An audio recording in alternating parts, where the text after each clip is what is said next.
What percentage carbon is in the activated carbon? Right, so it's a good question. There's many different ways to look at it. So we take the spectrum of activated soluble carbon elements as it relates to agriculture and soil and plant reactivity.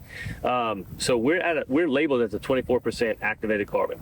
Now you can then break it down and try and figure out how much humic acid is in there, how much fulvic acid is in there, how much humin is in there, which is HUMIN. Okay, so we're at 24% on an activated carbon complex. So that takes into consideration humic, fulvic, humin, as well as the organic carbon, because organic carbon is really what correlates to efficacy as it relates from a foliar standpoint as well as a soil standpoint. Exchange capacity, right? Building the size of the fuel tank, building the activity of chemical ulcerations and breaking the bonds of elements that are in our soil that we're trying to get into the plant, because that's what we're trying to do, is feed the plant through the soil, right?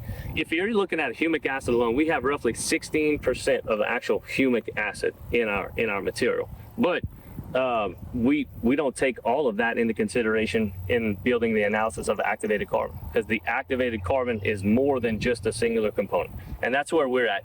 We have many different modes of actions and components in our complex, and so how we deliver it to the farmer varies greatly. Are you looking at a total fertility replacement? So we will build that with phosphate, potassium, micronutrient lines that we solubilize and refine and react with that activated carbon complex. Do you want a foliar complex where we are going to build a nitrogen, potassium, sulfur, and zinc source with activated carbon to achieve the ROIs that you're expecting? So we could do that. We can also use just the activated carbon to impact nitrogen use efficiency, alleviate soil compaction, so on and so forth. So basically what you're saying, if I understand you correctly, is whatever the farmer needs, you've got a way to do that. So if you come in, first thing you're going to do is you're going to take some soil samples. I'll actually custom blend to what the farmer's needs is, not just a one size fits all product.